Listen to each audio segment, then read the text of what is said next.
Nah, teman-teman, kalau kalian perhatiin ya, matanya Olio itu agak apa ya, berair, terus-terusan berair tuh. Nah, dia tuh ada tanda di matanya tuh. Nah, tanda di matanya ini karena dulu sebelum sama aku ya, sama owner yang pertama, jadi gini, awal mulanya tuh dia beli Olio itu di dekat Jatinegara, teman-teman. Tepatnya sih aku nggak tahu persis ya di mana, cuman aku tahu dia beli di dekat Jatinegara dalam keadaan sehat. Nah, setelah dia rawat sekitar 1 atau 2 minggu ya, mungkin karena si owner pertamanya Olio itu dia punya anak kecil. Dia punya anak kecil nggak cuma 1, kalau nggak salah itu ada 2 apa 3 gitu kan. Jadi mungkin nggak bisa fokus ngurusin si Olio. Waktu itu sih Olio pas diadopsi itu sekitar umur 9 bulan, teman-teman. 9 bulan. Jadi mungkin kurang fokus, kurang perhatian. Jadi nggak tahu nih, cuma taunya oh nih kucing lagi sakit. Akhirnya dia sempat bawa sih ke dokter hewan.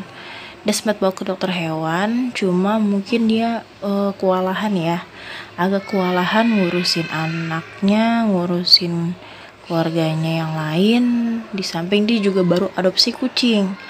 Dan setahu aku dia juga belum punya pengalaman sebelumnya untuk mengadopsi kucing. Nah, akhirnya kucing ini dititipin ke aku dalam keadaan sakit, dengan mata yang susah dibuka, terus juga sempet kakinya lemes, nggak bisa jalan. Terus dia juga bener-bener badannya itu kurus, mungkin karena dia nggak nafsu makan. Kata ownernya sih dia memang lagi nggak nafsu makan karena sakit gitu kan. Nah, aku akhirnya bawa dia berobat ke dokter hewan, teman-teman. Dokter hewan langganan aku. Aku sempet kontrol ke sana kurang lebih 3 atau 4 kali ya, buat ngurusin si Olio ini nih, teman-teman. Jadi kata dokternya itu matanya mungkin disebabkan karena dia mungkin pernah jatuh.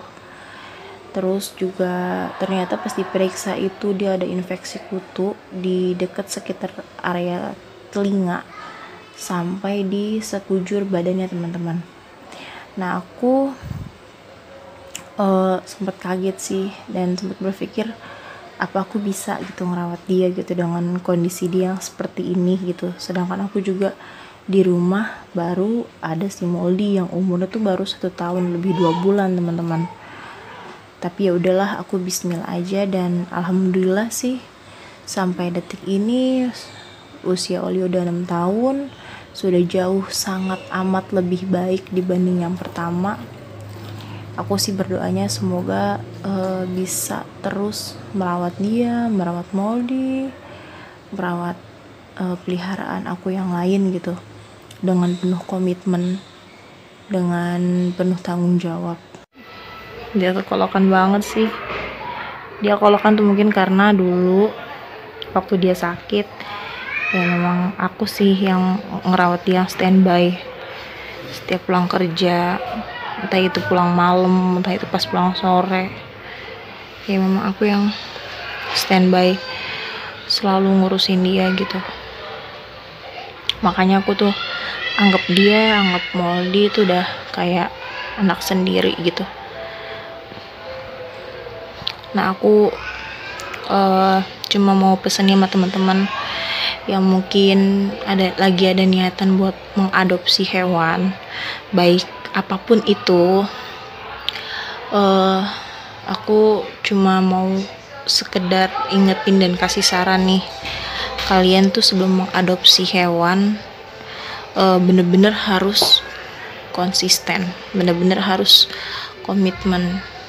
Nggak bisa kita cuma sekedar asal suka atau asal lucu gitu, karena nantinya ada masa ketika mereka itu sakit, ketika mereka itu lagi banyak keluhan, dan kita sebagai owner, kita sebagai alpha, itu harus benar-benar siap gitu ngurusin mereka dari segi materi, dari segi waktu, dari segi tenaga gitu.